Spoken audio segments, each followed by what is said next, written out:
We have a lot that we want to cover, and this is now the group.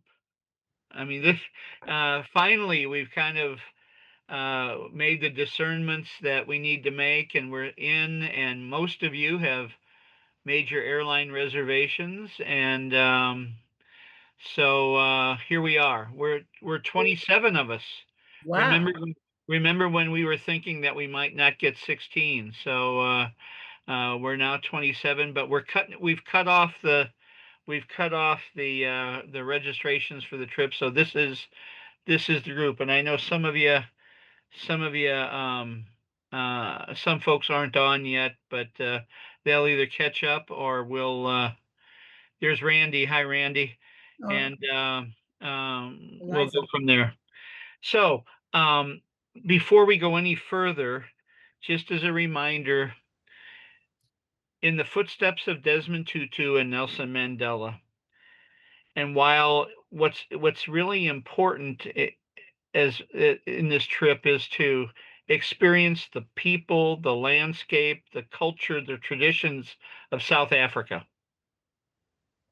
But we also know that South Africa and Ireland lead the world in their support of Palestine. And so what we tried to do is craft the trip in such a way. Hi, Linda and Don. We're trying to craft the trip in such a way as to learn the lessons of South Africa in the global anti-apartheid struggle. So we can take those lessons, both positive and negative, in our Palestinian activism, but also you may have heard that there's a few things happening in the United States as well. And so in our struggle for justice and against apartheid and against oppression at home too. So what are the lessons that South Africa has to teach in the global anti-apartheid struggle for our Palestinian activism and our activism at home? So that's an integral part of our In the Footsteps tour. Just So that's one, just, yeah, Mary. wonderful. And is this also in terms of being linked very closely with the church in terms of how to mobilize the church to be active? Well, absolutely, that'll be a part of it as well. Yeah. Sure. Okay. Um, um, Now, just my part of the nuts and bolts. Is there someone who would like to volunteer to help us set up a WhatsApp group? Is there somebody who's got the skills who could help us set up a WhatsApp group for our travelers? I can try, Mike. I've never done it before, but I can give it a go. Thank you, Linda. I'll tell you what. Would you send me your WhatsApp number? And Yeah. then what I'll do is, what would be the best way for me to do that then? Uh, um, Send that out, or do you wanna, what's the best way to do that? I've never set up a WhatsApp group before, so Um, if so this be for when we're in South Africa? Is that what you're I'm thinking? hoping that we would do that like in the next week or so, so that way Okay. we have a way. Let's say that you and Don discover a wonderful book or a wonderful film that you want to share with the group, or a wonderful website, or something like that. Then that's the way that we can communicate with each other rather than through email. Yeah. I can explore that and then I'll let you know what I need and I can contact you, Mike. I'm thinking either WhatsApp group or a Signal group, which people would have to download both of those apps in order to participate. So that would be easy enough to do. I'll put all the directions together once I gather the information. All right, sounds great. Jim, Yeah, Jim Jim. can. Yeah, Jim, go ahead. So just a question, Linda. I've been avoiding WhatsApp because as far as I know, I have to share my entire contact list with Mark Zuckerberg and Meta. So if you could just put on your list of, if you're doing WhatsApp, tell me if I have to do that and how not Yeah. to do it. I'd appreciate it. You know, Well, and I'm thinking, I will say that our last group that went to Palestine, it was a Signal group, not a WhatsApp group. So yeah, yeah, either one's fine with me. you know, Jim and Can I Mike- interrupt here, Michael? Sure. I'm using constant WhatsApp with all my tours because that's the only one that we can use communicating outside here when they are here in South Africa. And that's important when you're in the hotel or you want to communicate with your groups or group members, then we need WhatsApp. So Ah, okay. Well, then there I we go. really ask Linda if you can look into, there are certain settings on WhatsApp where you can make it very safe. So yeah, if it's possible, and then the second thing is, Michael, will you give Linda the name of the group? And Linda, if you can add a picture, it will help. I oh, have good idea. many groups, and sometimes I want to, send somebody a few pieces of information, and I can't find it. And then when I remember the name of the group and the icon or the picture, it helps a lot. So That's Lin- I just want to make out a case for WhatsApp, please. So Linda, let's call this group In the Footsteps 2025. okay. All right, In the Footsteps 2025. And yeah, thank you, Dion. That's really helpful information about WhatsApp. Okay. With that, Nice. I'm going to ask you to mute your screens. I'm going to mute mine too, and I'm going to turn it over to Dion to just share some things, and then we're going to turn it over to. Or Edwin, which one do you think should go first? Maybe Edwin. Maybe you give us your input, and then we'll wrap it up with Dion and the Q&A about the trip and the how we've tweaked the itinerary. How does that sound? That's fine. Yeah, Edwin, go ahead. Okay. Good afternoon, everyone, or in our case, it's good evening, but it's good to be with you all. Of course, I have met some of you, but I haven't met all of you. So perhaps I'll start by just saying a few words about myself and who I am, and then I want to talk about South Africa and particularly the last 10 years of apartheid in South Africa. That's from 1980 to 1990. My name is Edwin Arrison. I'm married to Desiree. We just celebrated our 30th wedding anniversary. And we have two daughters. Our youngest daughter is still at university, and our oldest daughter her name is Layla. She is a rugby commentator. For any one of you who follow rugby, our daughter is a rugby commentator. She, in fact, she'll be in Cape Town. She lives up in the north in Pretoria, but she will be down here in Cape Town. I live in the Cape Town area, in the Western Cape. Born in the Western Cape on what is called the Cape Flats. The Cape Flats is really the sort of the poorest areas of Cape Town, and that's where I grew up. I was ordained as an Anglican priest or Episcopal priest in 1992. So this year I celebrate my 33rd anniversary as an Anglican priest and ordained by Desmond Tutu. The name of this tour is In the Footsteps of Desmond Tutu and Nelson Mandela.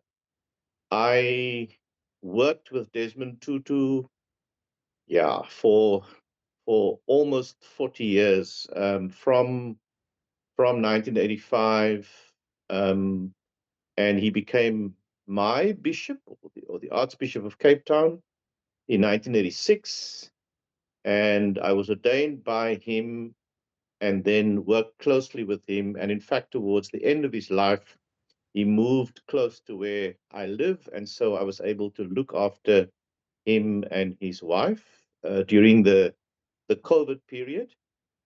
And yeah, I was at his funeral. There were only 100 people allowed at his funeral service because of COVID, and I was one of those who were able to be at his funeral service in 2020. Well, the first day of 2022. He passed away on 26 December 2021. I also met Nelson Mandela 3 times. Twice as not when he was not president. So after he's released from prison, I met him because I'm an anti-apartheid activist myself. And then once when he was president, I was invited to a state dinner. The president of Switzerland was here, so that's how I, of course, have met him. But my sister, my own sister, she also lives up in the north. She was a personal assistant to Nelson Mandela. I hope you're able to meet her as well when we are together there. So that's a bit of background about who I am, and I'm very happy to say that I'll be with you for the whole trip. So as a resource, I'll be able to travel with you every day, and we can have individual conversations over those, is it 12 days or something? And yeah, feel free to ask as many questions, and we'll have many chats and many glasses of red wine and many glasses of beers over those few days that we are together. So I'm happy to be with you the whole time. I know Michael Spath from, I think, Michael, we met in, is it 2012? 2012 in Colorado. We were at a conference there, a Kairos conference. In 2012, I actually traveled to the US that year for a something called the Russell Tribunal on Palestine. I'm not sure how many of you know about the Russell Tribunal on Palestine. It's named after Bertrand Russell, but it was a civic gathering of people. The idea is that if the normal processes and the normal courts do not do what they're supposed to do, then citizens must get together and do it. And so that is what. So I met, the head of that body the year before, because I was coordinating the Russell Tribunal on Palestine in Cape Town in 2011. And the question that the Russell Tribunal in Cape Town dealt with, this is 2011. Remember, this is 14 years ago. The question then that we dealt with here was, is Israel an apartheid state? And of course, it was through the Russell Tribunal, it was declared an apartheid state long before Amnesty International and Human Rights Watch and all these other people did that. The Russell Tribunal sat in Cape Town and actually declared Israel an apartheid state in 2011. I was also present at the launch of the Palestine Kairos document. Some of you may know that document. So in 2009, I traveled twice to Bethlehem. The first was in August, where we gathered with the Palestinian Christians because they said that they were inspired by our Kairos document. Our Kairos document in South Africa was adopted in 1985, so it's 40 years ago this year that the Kairos document was adopted. And I was part of that initial process in South Africa. I mean, I was only 20 years old then, but I was part of that process. And so 2009, I went to Bethlehem in August. We met with the Palestinian Christians and worked through a draft of the Kairos Palestine document. And then in December, I went back there again for the actual launch. And I carried with me a letter from Archbishop Tutu to support the Palestine Kairos document. So we can talk a lot about that, but I think for tonight, I'm just going to focus on one particular thing. I'll get back to all the other historical periods of South Africa. The basics, I think, to know, and some of you were at the previous sessions, the basics to know is that we were colonized by Britain, and British parties were basically in control of South Africa until 1948, when the Dutch or their descendants took over, and they implemented the system of apartheid, or you would say apartheid. Apartheid was the word says apart. We must get people apart.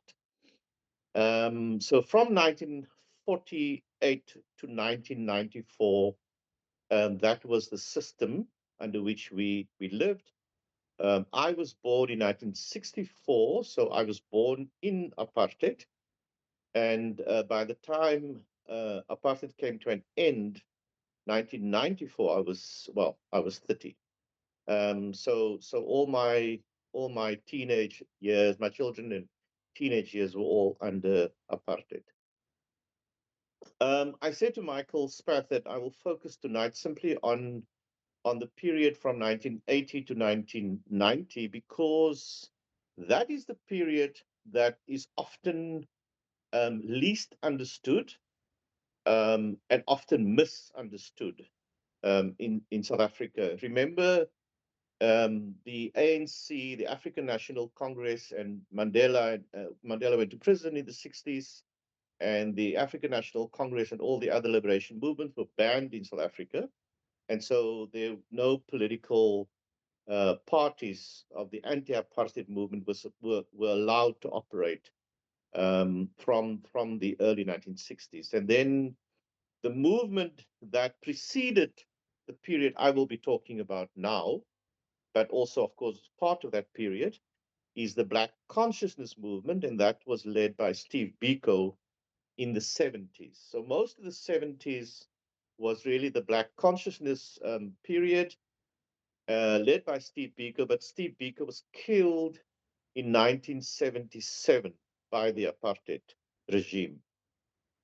And that was about the time when Desmond Tutu became most prominent. Desmond Tutu became the dean of the cathedral in Johannesburg in 76. So that's when we had the Soweto uprising, and part of this trip we will visit Soweto. And so Desmond Tutu became very, very prominent and actually preached at Steve Biko's funeral in 1977. And at least from 1977 to 1990, Tutu was the most prominent of Black leaders in South Africa. He often said that he was a leader by accident, by mistake, because all the other leaders were either in prison, or they went exiled, or they were underground, or they were dead. So he was the only one who could really operate publicly. And part of the reason for that, and this is a 1980 phenomenon, part of the reason for that is because he was he was awarded the Nobel Peace Prize in 1984, and he was made Bishop of Johannesburg in 1985, and he was made Archbishop of Cape Town in 1986. And so really became untouchable, actually. The regime couldn't touch him, because if they were to touch him, then everyone would know. And also, like today, when you are involved in the Palestine struggle, you are immediately called anti-Semitic. In those years, you were immediately called communist. And so that was the word that the regime used here.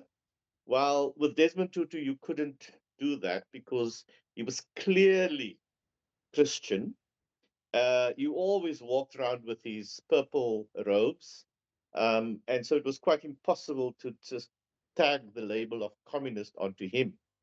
And so it was and of course he was loved by the Western world, and fated by the Western world as well. So there was no way that that particular label of communist would stick to someone like Desmond Tutu. So the first thing about the 1980s to understand is that the regime started talking about reform. We want to reform the apartheid system.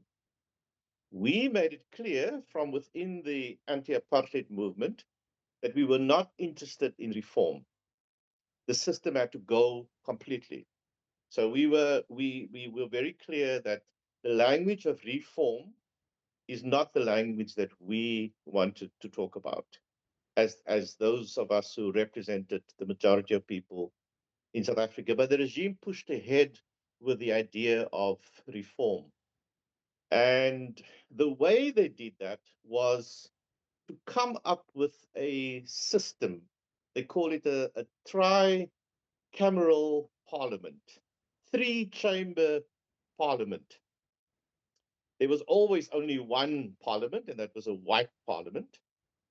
And so they had to deal with two particular groupings. Now, those of you who understand apartheid, you would know that there were four main groupings under the apartheid system. There was a white group, there was what we call a so-called colored group, there was an Indian or Asian group, and the fourth one was a black group.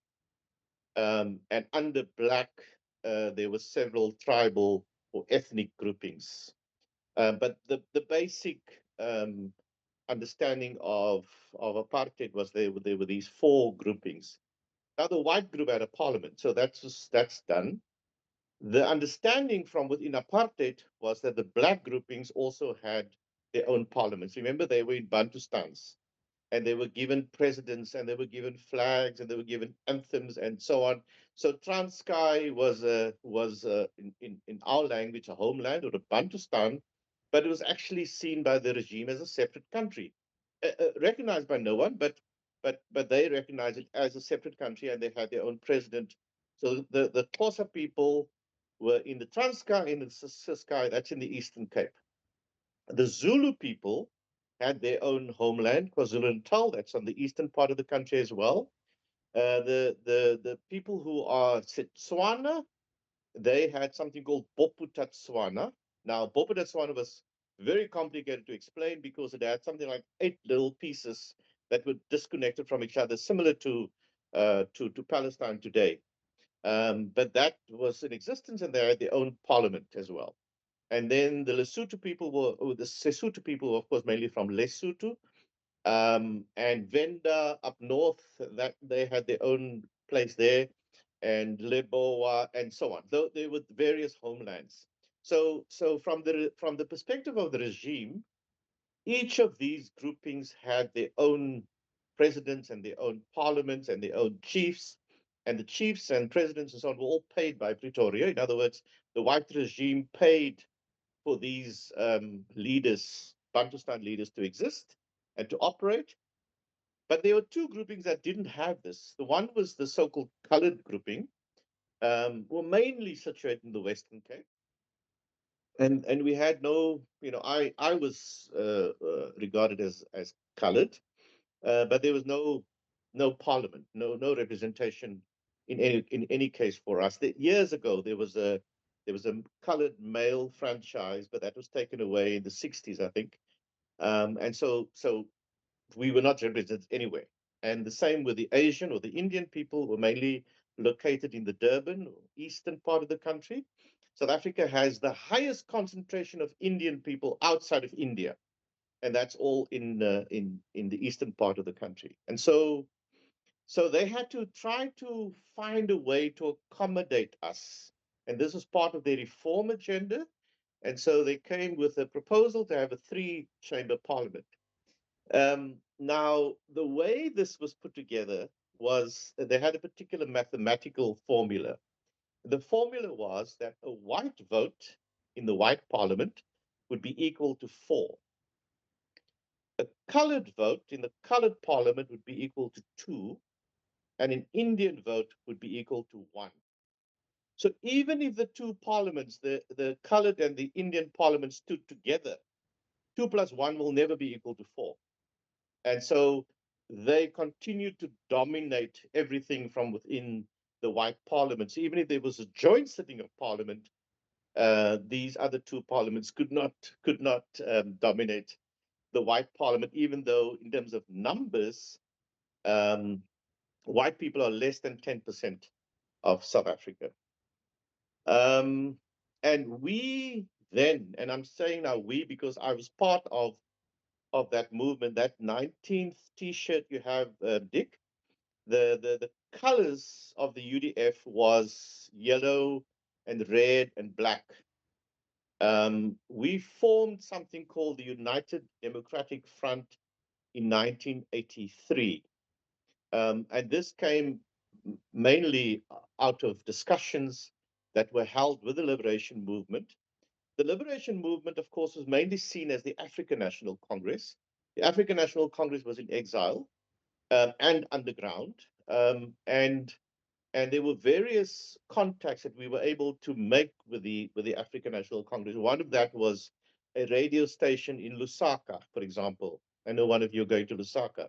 There was a radio station there, Radio Freedom, and that radio station would transmit into South Africa. So we were able to actually hear what our real leaders were able to say on these radio frequencies. It was completely illegal, but we were still able to hear that.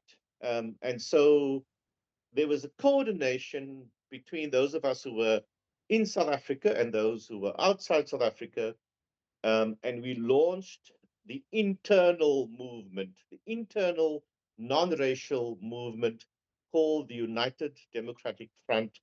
And someone like Dr. Alan Busak, some of you may know or heard of him, he was one of the key drivers behind this, and he was also the key speaker at the launch of the UDF. I was 18 years old at the time. I found my way to the launch of the UDF in Cape Town. I was there when Alan Busak made that wonderful speech, and we can, at some point, if you want to hear the speech, I can send you a link maybe to find or give you the actual speech to read at that launch. And that was a broad church movement, a big umbrella, and everyone was part of that. Every single little civic association, every youth movement, we were all part of that big umbrella called the United Democratic Front. Soon after the launch of the UDF, which was really mass-based, broad-based movement, soon after the launch, there was another launch, and the second launch was really the launch of COSATU. Now, COSATU was the Congress of South African Trade Unions. And so all the unions gathered and formed this big umbrella body called the Congress of South African Trade Unions. So now what you had was you had the UDF, which was a really broad-based movement of every single local civic association and every single street committee and everything that we were able to do gathered under one umbrella, under one leadership. And you had this big trade union movement. Now, the trade unions are very organized. I mean, they were very organized in the 80s. And so on the factory floor, people were able to mobilize, and many of the trade union members were also members of the UDF. And so we had this convergence of massive amount of people in South Africa taking on the mass struggle in this country. Just on a very personal note, I was the president of one of these bodies. I was the president of a group called ICY, Interchurch Youth. And from mid-1985, the regime wanted us to accept their reform. We did not accept it. They, however, went ahead with an election in 1984 for these other two parliaments. So basically, they pushed ahead. So even though we said no, they continued, and they still had They still had the elections and they still set up the parliament, even though only 4% of so-called colored people went to vote in this election. They still set up these other two chambers of parliament. And so the tension increased between ourselves, those of us who were in the anti-apartheid movement, and the regime. But just now, at this point now, you had people of the same color on both sides of the fence now, because the majority were on this side. We also had, of course, white anti-apartheid activists on this side, and then, of course, the minority sitting on the other side, but they were now multiracial. They were not just, and of course, several of the homeland leaders, the Bantustan leaders, were also cooperating with the apartheid regime.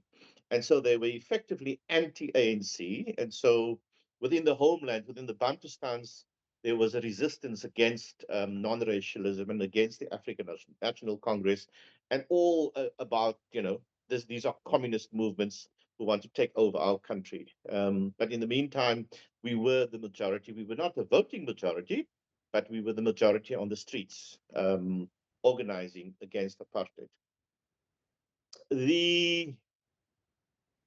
After the election, 1984, a call came from Lusaka, and the call was to make South Africa ungovernable. And we then made that part of the slogan of moving forward, that everything we would do would be to make South Africa ungovernable, or apartheid South Africa ungovernable. And government became illegitimate. It was seen as illegitimate as well as tyrannical.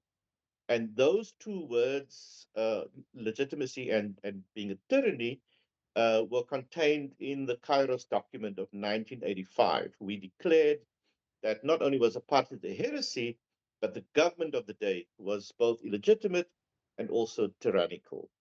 And so that was the organizing happening within the churches. I wore a T-shirt like the one that you're wearing, the Juneteenth T-shirt, the UDF T-shirt. I would wear a T-shirt like that to church on a Sunday. And many of my fellow Christians, of course, didn't particularly appreciate the fact that I was disturbing their worship on a Sunday. But many of us who were in the youth movement, that is what we did. We decided that we needed to take the struggle and make it part of our faith.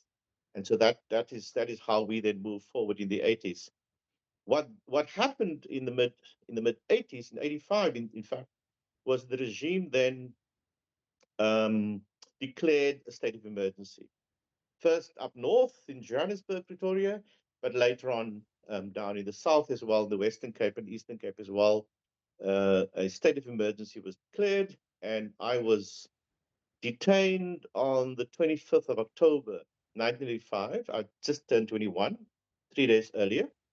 And some of us were picked up in the middle of the night, 4 o'clock in the morning. The regime came to pick us up, and we were basically detained without trial. That was the language, detention without trial. But it was under state of emergency regulation. It was a police state then, and that year I was in prison on Christmas Day.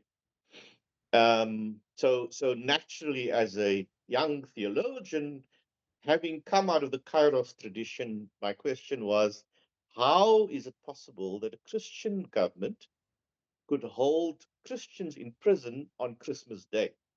That was the kind of theological reflections we had at the time.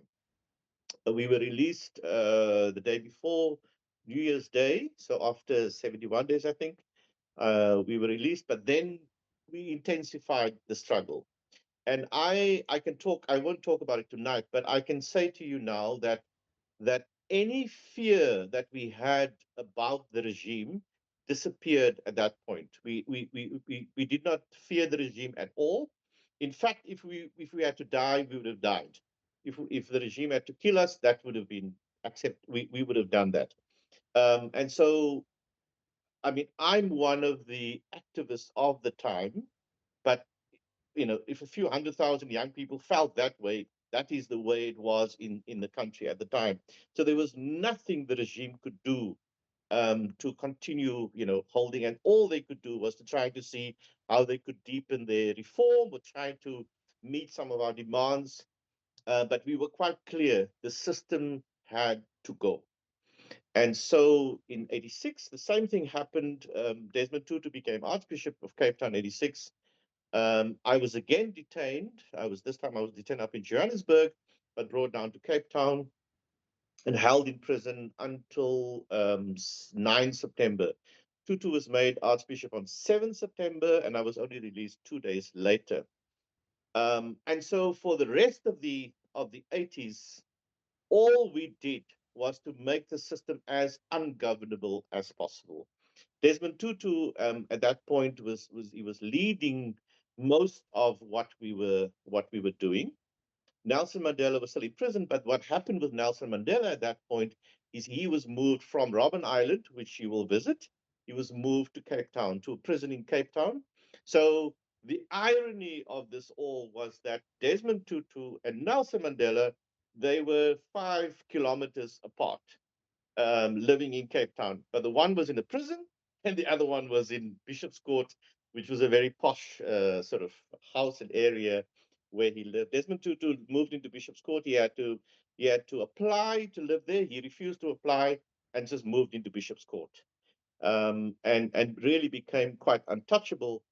But these two men were actually physically living very close to each other in the mid 80s. Nelson Mandela was then moved from Paulsmoor prison further out to a prison where, in fact, the prison that I was held at. But he was never in the actual prison. He was in a house on the premises.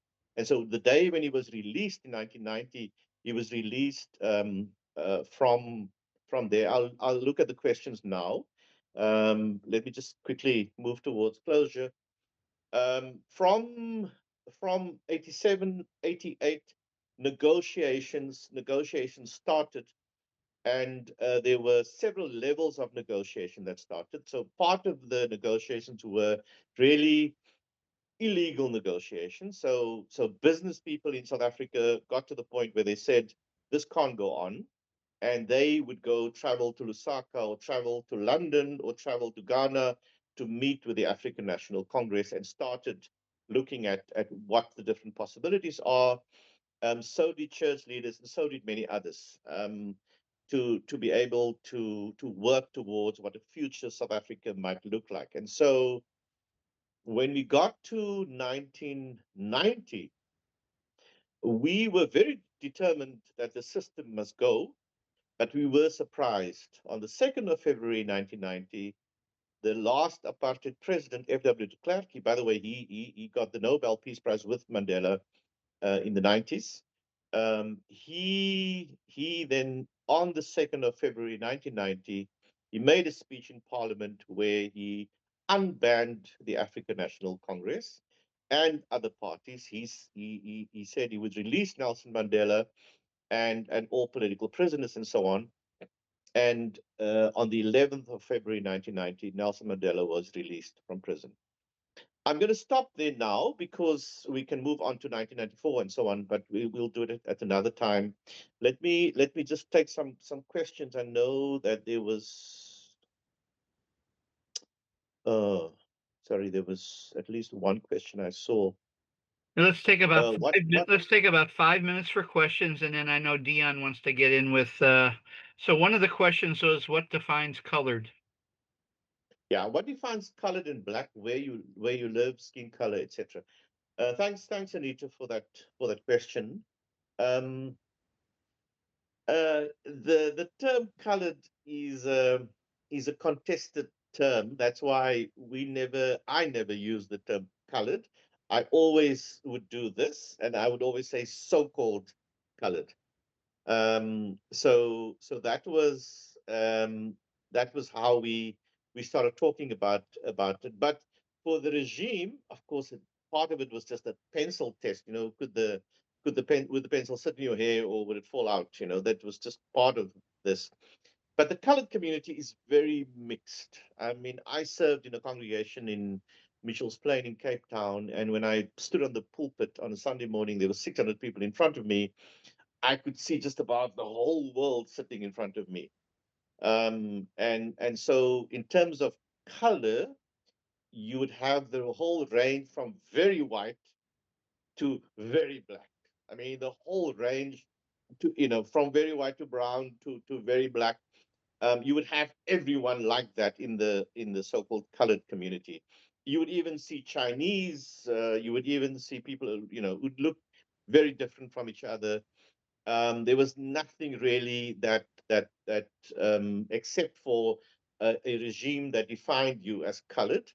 There was nothing you could really say, but there were some things I can point to. One was the slave. Remember, there was a slavery movement to the United States and so on, but mainly from West Africa. In South Africa, we had slaves coming into South Africa from Asia, so in my own family, my mom would speak about the slaven van Java, the slaves of Java, of Indonesia. And so you would have the slaves coming down and working down in the Cape. Um, and so you had a mixture of people, and most of my family would have been Muslim, for example. But when they got here, they were told they were Christian, and they had given another name, and they would go to church somewhere else, and so on and so forth. So even I can speak about myself as a kind of an accidental Christian because my forebears were probably Muslim. Um, so the slave history is definitely part of the colored, so-called colored identity. There's the original people of South Africa, called the Khoi and the San people, who's also part of the colored community. Now you will identify that group by the either KWA or QUA at the end of the name. So in the Western Cape, you have people who will call themselves Griqua, others call themselves Namakwa, others is Hesekwa, and so on. There are all these little first people groupings, which would be your Native American, similar to that sort of grouping. But that would definitely fall part of or form part of the colored. Then, of course, there was interracial either marriage or sex or rape or whatever, and that group of people born out of those would also be part of the colored community. So it's a real mixed breedy, a mixture of people, very dynamic community called the colored people. And then I think you also asked about, is it Indian or white? Oh, black. Oh, black was basically if you were part of an ethnic group.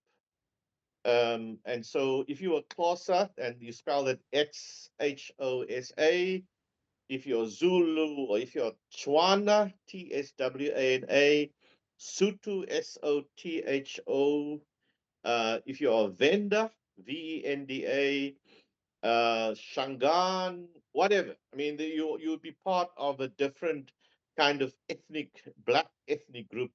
Remember the Xhosa people and the colored people, so slave people and so on. Eventually, there was a lot of intermixing between the Khoi in particular. So Nelson Mandela himself, he looked at himself as coming from the Khoi people as well, because there was a lot of interracial marriage and sex and so on and so forth. So that was also present, and people made choices. They would either be Xhosa or they would be colored, and many coloreds were faced with a choice: do you want to be white or colored? And so the most painful stories you will hear in South Africa are from colored families, who will tell you stories about how a part of their family turned white, and when they walked in the street, the one group would see the other group coming on, and they would cross the street to avoid each other. Those are I can tell you many of those kind of stuff, but those are the most painful stories that you will ever hear about the sort of racial issues in South Africa. Edwin, we're going to take two more questions and then we're going to turn over to Dion. One is, how did you make the regime ungovernable examples? And the other one, can you comment on the role of the global church, for example, the World Council churches, in the 1980s liberation struggle? So let's take a look Yes. at those two this time, and then we're going to turn over to Dion. Let me start with the churches. First of all, the World Communion of Reformed Churches, or it was called WARC, the World Alliance of Reformed Churches, elected Alan Busak as their president in 1982. And what they also then did was to kick out the Dutch Reformed Church, the white Dutch Reformed Church. The Dutch Reformed Church was, of course, like apartheid, it was also separated into different churches. And so the white Dutch Reformed Church was kicked out of both the WARC and also out of the World Council of Churches. They were, even though, I mean, they were members before, but they were kicked out because they gave theological justification to apartheid. So that was a big one. I mean, so if I were to talk about this, there were something that we call people-to-people sanctions. There was we decided that it's important that we hit at the things that are core to the Afrikaner and to apartheid. And so something like rugby. My daughter is today a rugby commentator, but rugby was a sport that was for whites only. And we got New Zealanders and other people. First of all, when the Springboks toured New Zealand, the crowd would run onto the field and stop the matches. That was their protest. And then when New Zealand would come to Cape Town, the black Maori part of the team could not sleep in the same hotel as the white members of the team.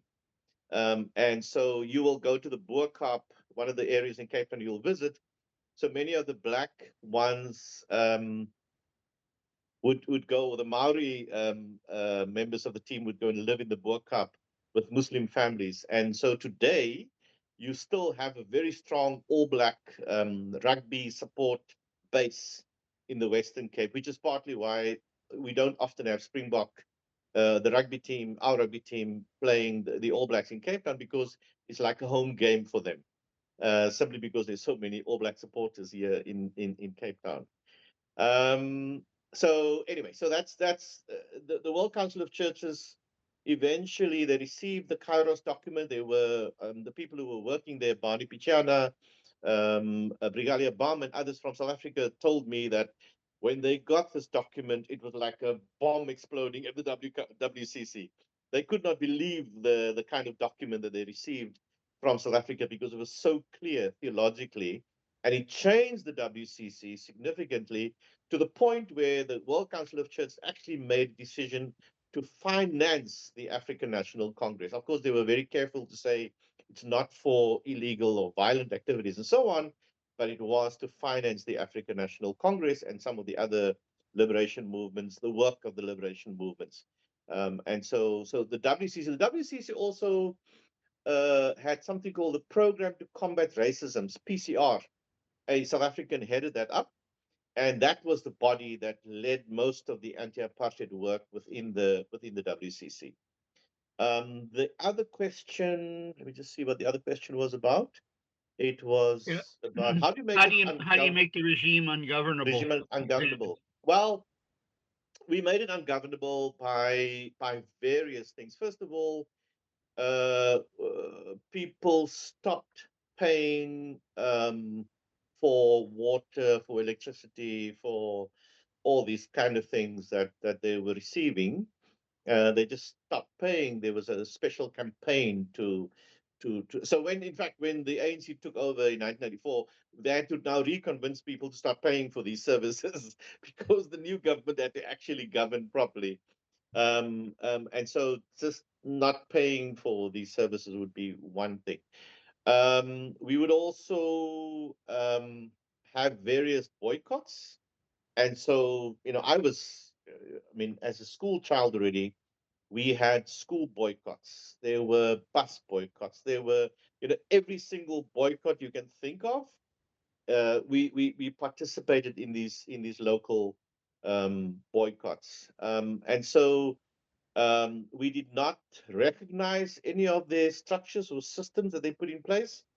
So we would say, even when I was in prison, I would say, I don't want to be here. I'm not here of my own free will. So you are illegitimate. I'm not going to stick to your rules, whatever rules you make.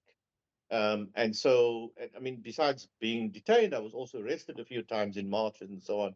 And so when they, for example, wanted to strip us naked to search us, we just said no. And we actually got into a physical fight with some of them at the time, because we just absolutely refused to stick to the rules that they. So we were really, our activism came from the 70s, but we brought it into the 80s. If you read Mandela's book, Long Walk to Freedom, that is the biography, you will read there that the prisoners who were there, put there in the 60s, they had become quite mellow by the mid 70s. And then when the activists from the 70s were put in on Robben Island, they were completely ungovernable. I mean, they got into Robben Island, and they would not, when a colonel would walk into a room, Mandela would stand up, and these young people would say, "No, we don't recognize this person," and they would just stay seated, and they would even make the prison ungovernable. And so, on various levels, you just ignored. For example, a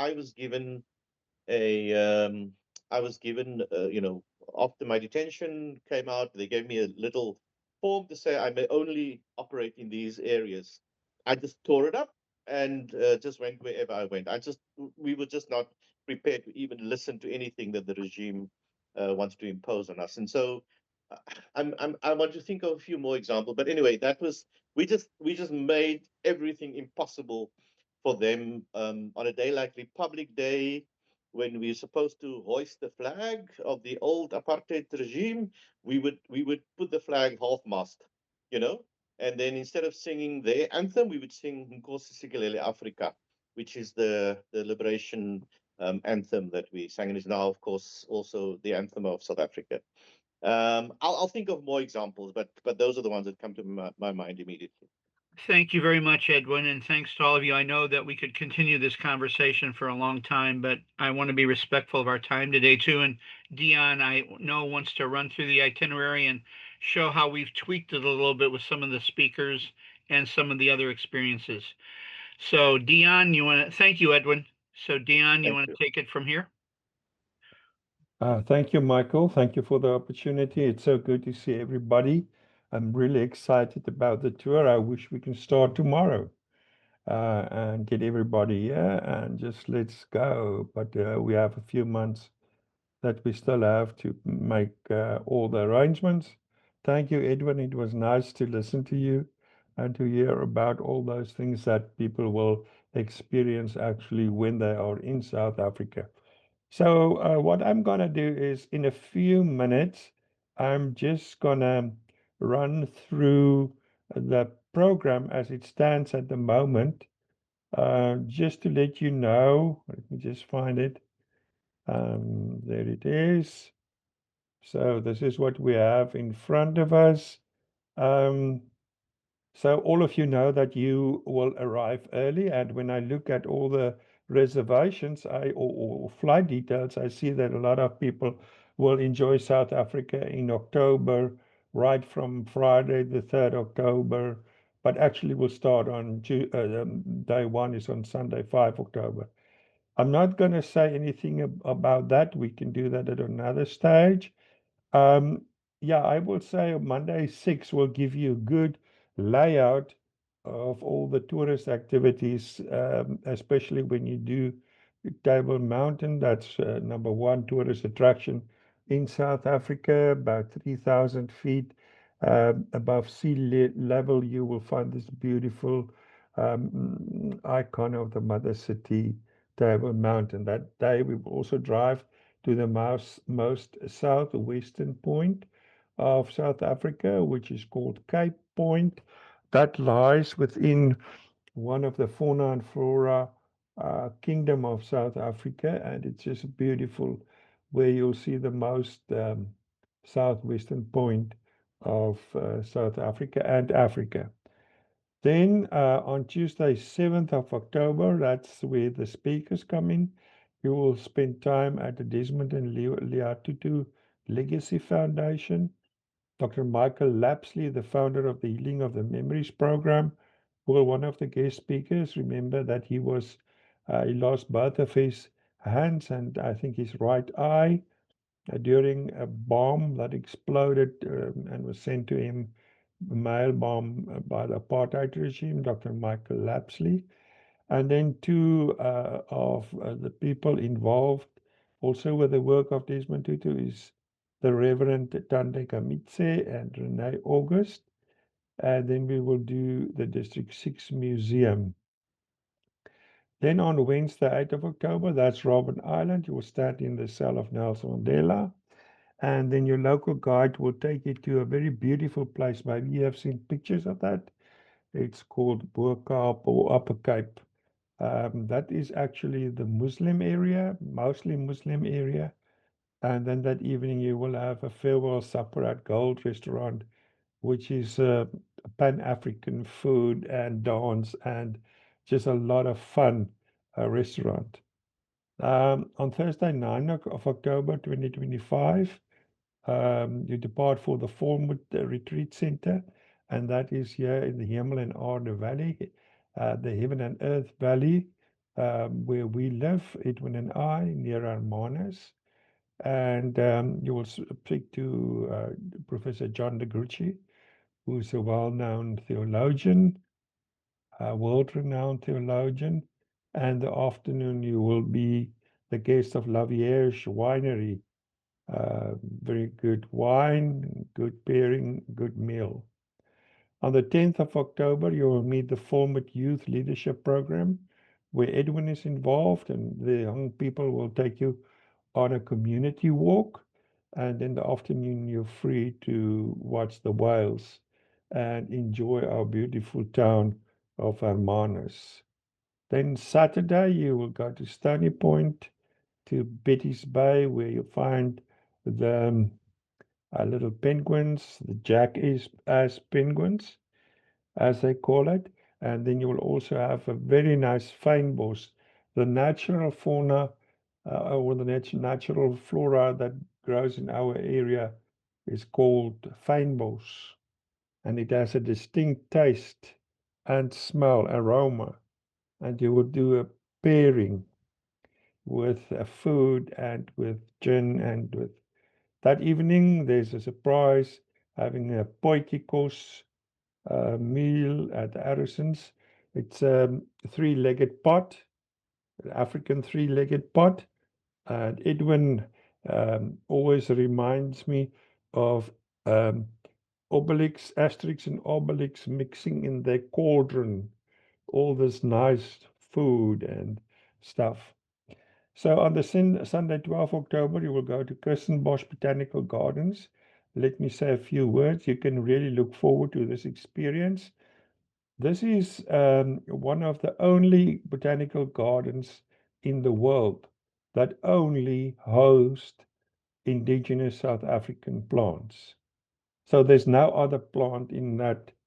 And it's also situated against the eastern slopes of Table Mountain. So you have this nice interaction between the natural flowers, the natural bushes, the mountain, and Kirstenbosch Botanical Garden. That evening, you'll fly that day. This flight is included in the price. You will fly to Johannesburg and meet with Dr. Frank Shakani. You sleep in your accommodation is in the Da Vinci Hotel. The Monday on the program is your visit to Constitutional Court and Constitutional Museum in Johannesburg. Very interesting. You will go into our constitutional court, and hopefully there will be a hearing that day. You also go that afternoon to Soweto. The word, if you click on it, remember all the blue in the text are links, and you can read more about that. Then on the 14th of October, visit Freedom Park and a Q&A session with Badresh. And he's a very knowledgeable guide and will tell you more about, or actually, we use him and that visit to Freedom Park to sort of wrap up your trip as far as historical aspects are concerned. And then it's time just for a safari. The safari is always a highlight. Bakobung Lodge, very nice. You will enjoy the big five. Definitely see the big five more than once, and you will see giraffe and zebra and some other. When you come back to Johannesburg on the 16th, you will have a time to visit the Apartheid Museum, which gives you a good understanding of the history as Edwin has just explained to us. So I'm always excited about this program because I know that you will see so many of few things. First of all, you will get in touch with South Africa's recent history. Remember, Robben Island and Nelson Mandela and Robben Island is 35 years ago. We're not talking about centuries ago. It's recent history. And you will also relate with the work of Desmond Tutu and other freedom fighters. But you will also get some of the most beautiful scenery of South Africa. And we will make sure you've got some good South African food, which you will be very excited about. From the Arrison Spoitikos, food like a barbecue, and then the bush braai. So, Michael, I think I'll stop here. I want to make a few remarks, and then I can open it up for Q&A. First of all, when you arrive I've got all your flights. I've only I've only got the two people that I need their flight information. I see here's a question, two questions that I can answer now. I will About send vegetarian options, Dion, vegetarian options. We have a few who are vegetarian. Yeah, for sure. There's a vegetarian options. And I've seen in your request that you have vegetarians. And then I will send this updated, revised itinerary to Michael, and he can share it with you. Christy and can't remember your name. Christy and Jack. Yeah.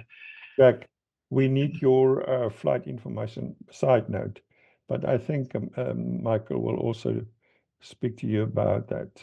They've been Christy and Jack have been in touch with me, Dion, and we got that under control. Okay. So let's talk about the weather when you're in Cape Town. That's a big thing. What is the weather going to be like?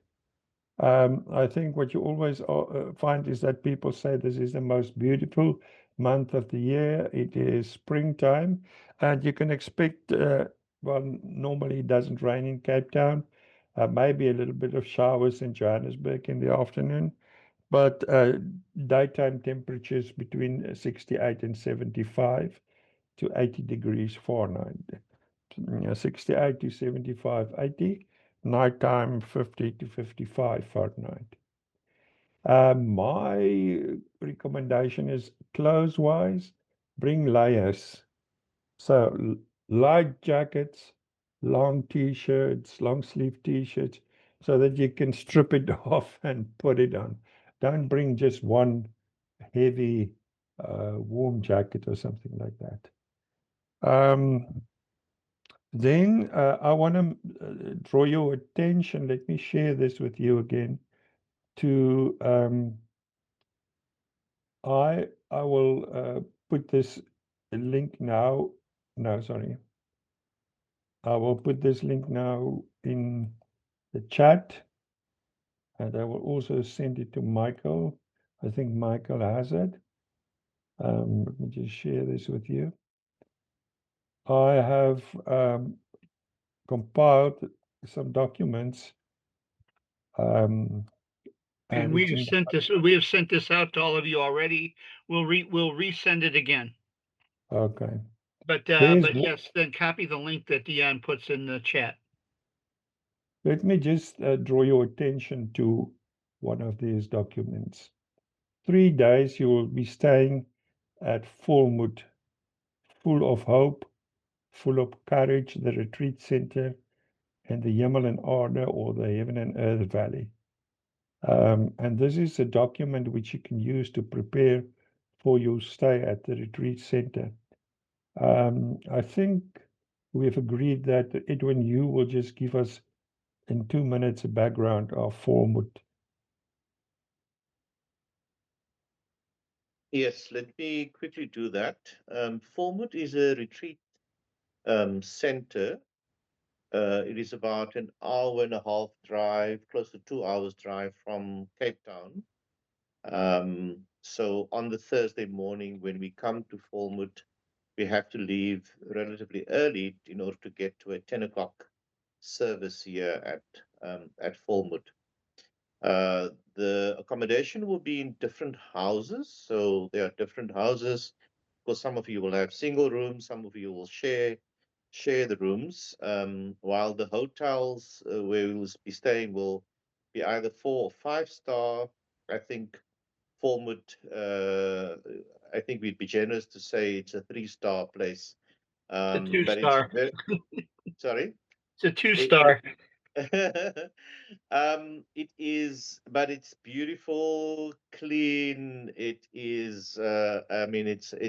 I think people are sometimes surprised at how good it is, expecting something much more rustic. But it. I mean, it is in the. It's away from the city. It's in a very mountainous area, and they have lots of space to walk around. We have a troop of baboons there.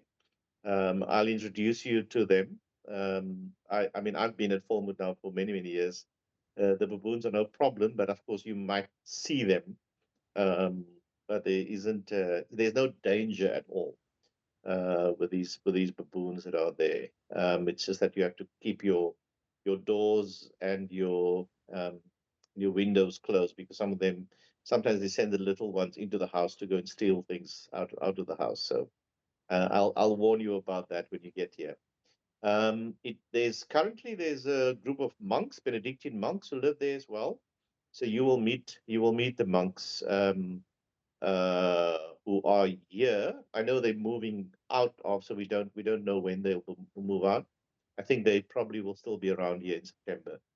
I don't think there's much more to say, but I just wanted to at least say to you that it's not a hotel, it is a retreat center where you'll be staying. Thank you, Edwin. Michael, I put the link in the chat. I will also send it to you. Any questions? I think we can get to questions now.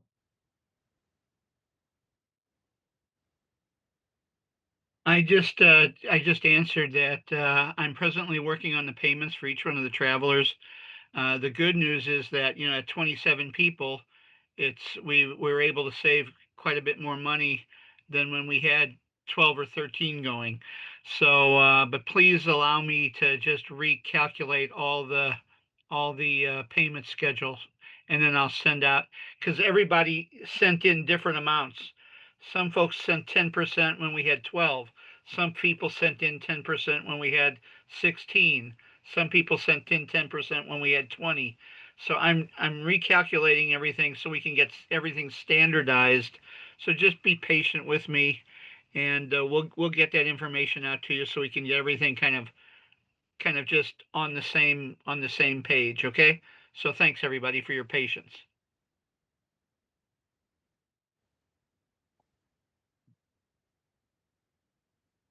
Any questions? Mary? No. Yeah.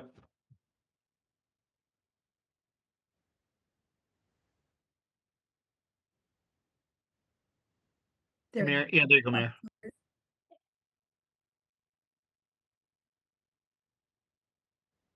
Mary must unmute Mary, herself. you're muted again now, Mary.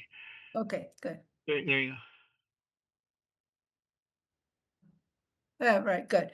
So I was in Tanzania in 1962 for a year as a Peace Corps volunteer, and I met Eduardo Monlane. And I was just thinking at some point, if we could hear about the influence and relationship of South Africa with some of the other independence movements that occurred, like with Mozambique and the relationship. That would be interesting to me. And then I think I wrote either to Dion or to Edwin that I had a very close friend, Liz Franklin Spinell, who was very close to Bram Fischer. And I was Ah, just wondering if you knew Bram Fischer at all. And if by chance you could help me find my good friend. She was living with her husband in South Africa because she had to leave because of her activities. She had a choice of going to prison or leaving. And so she left in 64 and then came back in 94 with her new husband. oh, wonderful, wonderful. Please, Yes. please send me. I put my email address in the chat.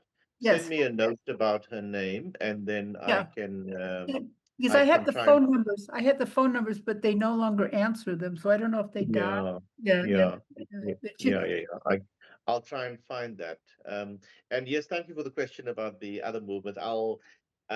There's some very interesting movements with SWAPO in Namibia, with MPLA in Angola, with the Frelimo in Mozambique, and so on. Definitely, we can talk about that.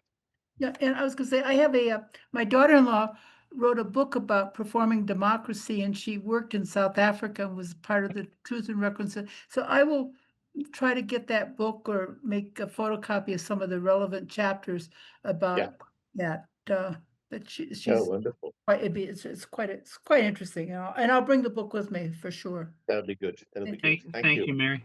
Michael, can I just mention here, there's two questions that I think we have to address here. The one is about the credit card payments, and I know that Linda talked to you about you receiving money through credit cards. In South Africa, you don't need to bring too many rands. You can withdraw money from the ATM with your credit card or your debit card. I just want to emphasize this a few times. Make sure you let your bank know. You guys travel a lot, but please make sure you let your bank know that you will be in South Africa. That is the first thing. The second thing is people do not, or shops or restaurants or whatever, do not accept American Express credit cards. It's either Visa or Master. And a last thing about credit cards and money, bring a few small bills in dollars for tips. And sometimes when you hackle with the people who sell like small items, you can even pay them in dollars.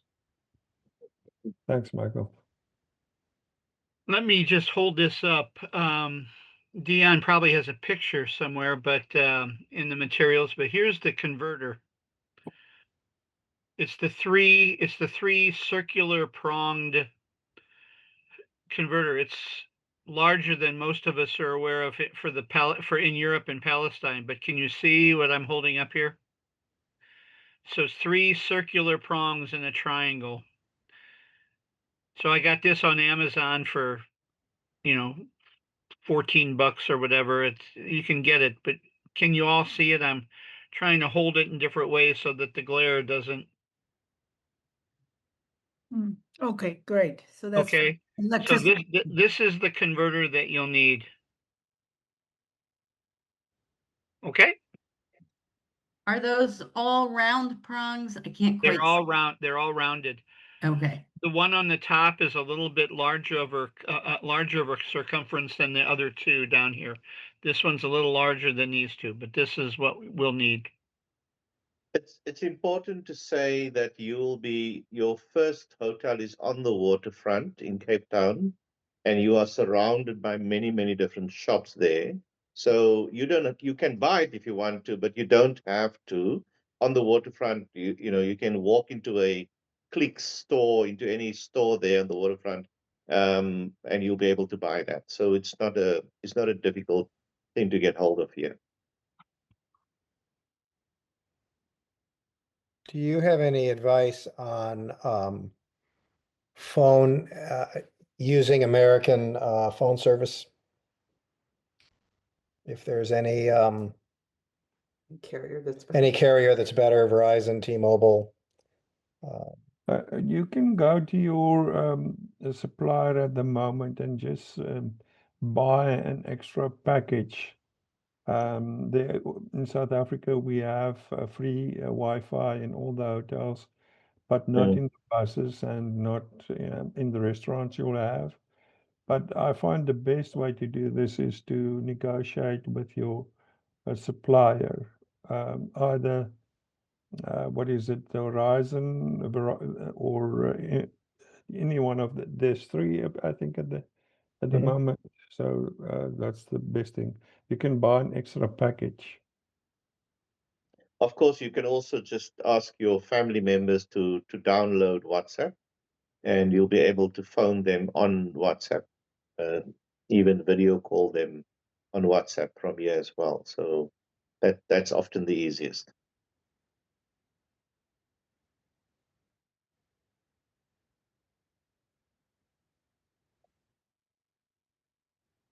Dick? Yes, I'm wondering about some people who take the precaution of scrubbing their iPhones of photographs where you're involved in Palestinian supportive activities, whether that will be. That's something- not an issue, Dick. That's not an issue here in South Africa. Oh, how about coming back? Well, Okay, That's never been an issue. It's never been an issue, not even a small concern. I just got back, as you know, from Palestine, and I mean, we had conversations about it there, but that's not a concern here, I don't think.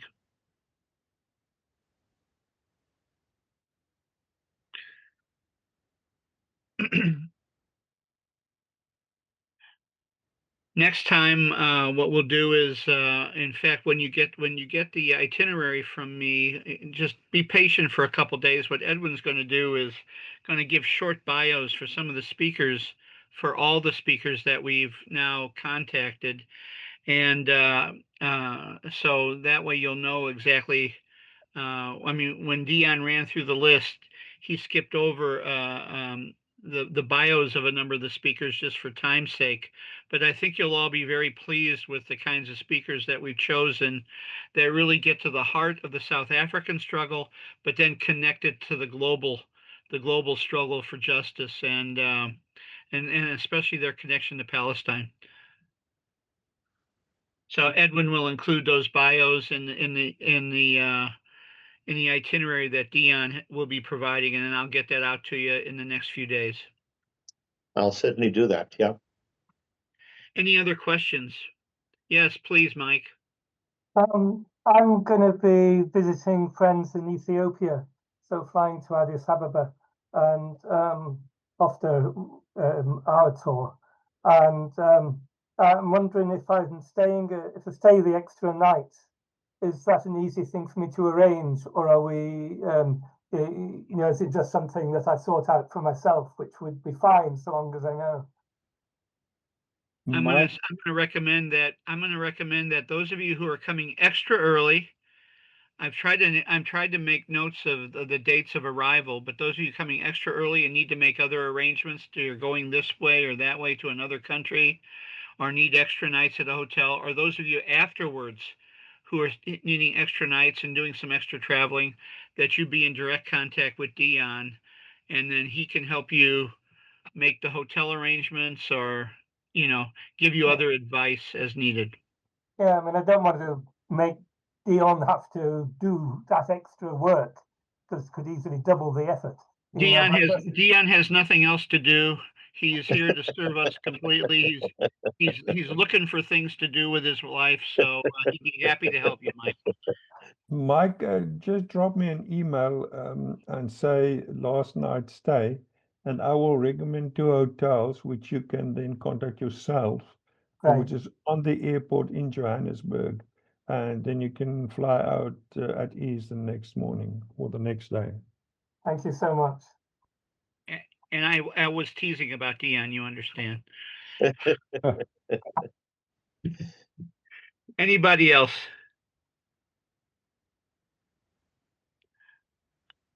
Thank you, Jim, for the reminder, and Dick for the reminder that today is Juneteenth in our country, and it's an important day that. Oh, yeah. Oh, and Anita as well.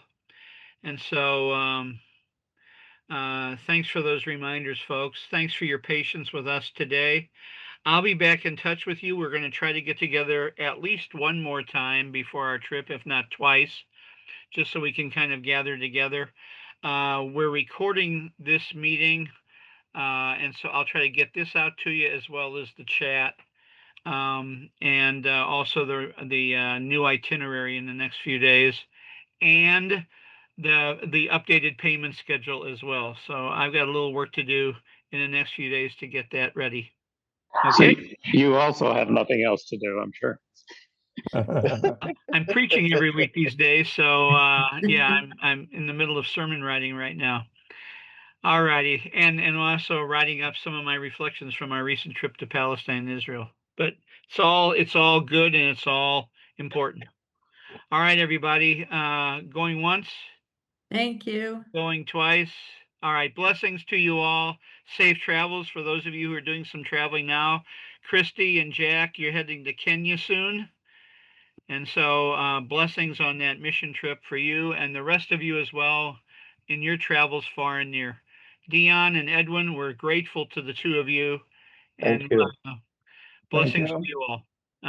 Thank you so much. Thank you. Bye. Bye now. Thank you. God bless. Bye-bye. Bye.